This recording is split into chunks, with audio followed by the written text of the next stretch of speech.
Psychology of caste.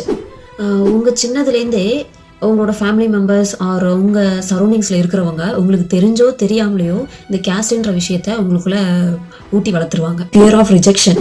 எல்லா மனுஷங்களுமே இங்கே சமம் தான், யாருமே இங்கே ஏற்றத்தாழ்வு பார்க்கக்கூடாது அப்படின்னு சொல்லிட்டாலோ இல்லை அதை ஃபாலோ பண்ண ஆரம்பித்தாலோ என்னோட ஃபேமிலி மெம்பர்ஸ் இல்லை என்னை சுற்றி உள்ளவங்க என் கூட இருக்கிறவங்க என்னோட சரௌண்டிங்ஸ் வந்து என்னையை தள்ளி வச்சிருவாங்களோ, நான் வந்து ஒரு தனியான ஆளாக மாறிடுவானோ, எனக்கு ஒரு குரூப் இருக்காதோ அப்படின்ற ஒரு பயத்திலேயே அந்த கேஸ்ட்ன்ற ஒரு விஷயத்தை ஃபாலோ பண்ணுறது. அடுத்து சுப்பீரியாரிட்டி காம்ப்ளெக்ஸ்.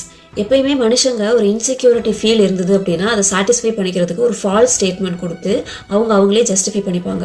ஸோ இதை கேஸ்டில் வச்சு பார்த்தோம் அப்படின்னா, எனக்கு கீழே தான் நீ, உனக்கு மேலே நான் அப்படின்ற ஒரு சுப்பீரியாரிட்டி தாட்டில் எனக்கு ஈக்குவலாக வர நினச்சாலோ இல்லை எனக்கு மேலே வரணும்னு நினச்சாலோ எனக்கு அது பிடிக்காது அப்படின்ற ஒரு ஈகோ இங்கே கிளாஷ் ஆகிடும். Hurt mentality. இதை பற்றி ஆல்ரெடி ஒரு வீடியோவில் சொல்லியிருப்பேன். நான் கேஸ்ட்ன்ற விஷயத்தை எதுக்காக ஃபாலோ பண்ணுறேன், ஏன் ஃபாலோ பண்ணுறேன்னு எனக்கு தெரியாது. என் கூட இருக்கிறவங்க, என்னோட ஃபேமிலி மெம்பர்ஸ், என்னோட கம்யூனிட்டி எல்லாமே இதை நம்புகிறாங்க, ஃபாலோ பண்ணுறாங்க, அதுக்காக நானும் ஃபாலோ பண்ணுறேன் அப்படின்னு ஃபாலோ பண்ணுவாங்க.